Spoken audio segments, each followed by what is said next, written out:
Στην κουζίνα, πάνω στο τραπέζι, υπήρχαν 2 γλυκάνια καφέ. Ήταν ξεκάθαρο. Πριν από το κακό, πριν συμβεί το τραγικό περιστατικό, η γυναίκα είχε καθίσει στο ίδιο τραπέζι με τον δίμιό της. Ήπιαν καφέ μαζί. Μίλησαν. Και έπειτα... Το ημερολόγιο έγραφε 5η, 9 Ιουλίου 1992. Μια ήσυχη καλοκαιρινή μέρα στο Εάντιο Σαλαμίνας. Η Φεναρέτη Μπαξεβάνη, μια 60χρονη μητέρα 3 αγοριών, φτάνει στο εξοχικό της. Ήθελε απλά να ξεκουραστεί, να περάσει ένα όμορφο Σαββατοκύριακο μακριά από την πόλη. Δεν ήξερε όμως ότι εκεί την περίμενε ο θάνατος. Κάποιος της είχε στήσει καρτέρι. Κάποιος που ήξερε τις κινήσεις της. Για περισσότερες από 3 δεκαετίες αυτό το φωνικό στοίχιωνε ένα ολόκληρο νησί. Ένας γρίφος χωρίς απάντηση μέχρι σήμερα. Την επόμενη μέρα ο γιος της, η γυναίκα του και το 9χρονο παιδί τους φτάνουν στο σπίτι. Η Φοφό δεν απαντάει. Η ησυχία στην αυλή είναι ύποπτη. Ψάχνουν το δεύτερο κλειδί. Εκείνη το έκρυβε πάντα στο ίδιο μέρος, στο ρολόι της ΔΕΗ. Το κλειδί γυρνάει στην κλειδαριά. Η πόρτα ανοίγει. Αυτό που αντίκρισαν θα έμενε για πάντα χαραγμένο στο μυαλό τους, σαν αναμένο κάρβουνο που καίει την ψυχή τους. Η άτυχη γυναίκα ήταν νεκρή. Βρέθηκε μπρούμητα στο κρεβάτι της, χειροπόδαρα δεμένη με σπάγκο.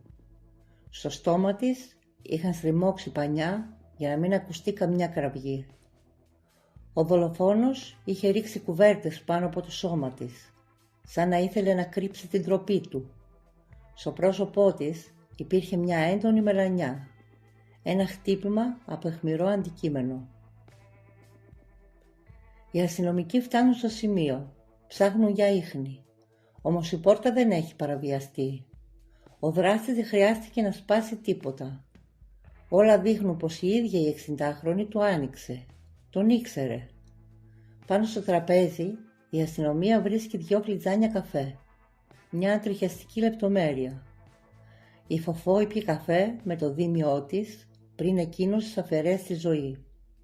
Το σπίτι ήταν ανάστατο. Άνω κάτω. Ο δολοφόνος έψαχνε κάτι με μανία, ή έδειχνε πως έψαχνε κάτι με μανία. Οι βυζαντινές εικόνες είχαν ξυλωθεί από τους τοίχους. Ήταν πεταμένες και πατημένες στο πάτωμα. Η αστυνομία βρίσκει ένα ξένο αποτύπωμα πάνω στο ντουλάπα.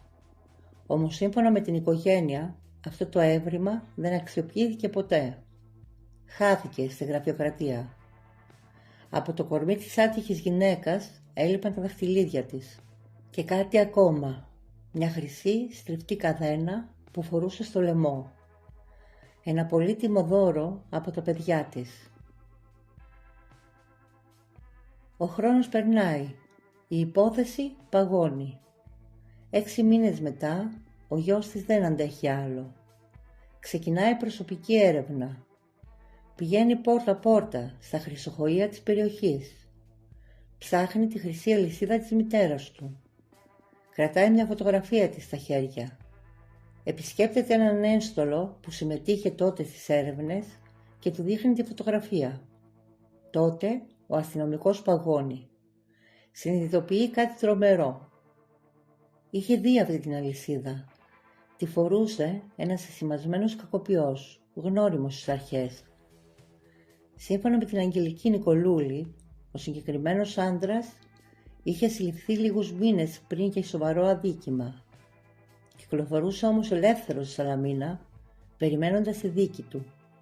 Είχε έρθει από το εξωτερικό και όταν ο αστυνομικός προσπάθησε να τον εντοπίσει, ο ύποπτος είχε γίνει ήδη καπνός. Είχε φύγει ξανά εκτός Ελλάδας. Ο ένστολος μάρτυρας μιλάει σήμερα στην εκπομπή «Το φως στο τούνελ» και σπάει τη σιωπή του. Αποκαλύπτει πως αυτός ο συσυμβασμένος άντρας είχε στενές επαφές με άτομα από το περιβάλλον της οικογένειας. Ο ρόλος του έπρεπε να είχε ερευνηθεί σε βάθος. Εγώ τότε ενημέρωσα τους συναδέλφους μου στην ασφάλεια που είχαν την υπόθεση, λέει ο μάρτυρας, αλλά δεν ασχολήθηκαν, δεν ξέρω γιατί. Τώρα ο μάρτυρας κλειδί δηλώνει έτοιμος να δώσει όλα τα στοιχεία ξανά στις αρχές αν του ζητηθεί. Το νήμα του ανεξιχνίαστου εγκλήματος αρχίζει ξανά να ξετυλίγεται.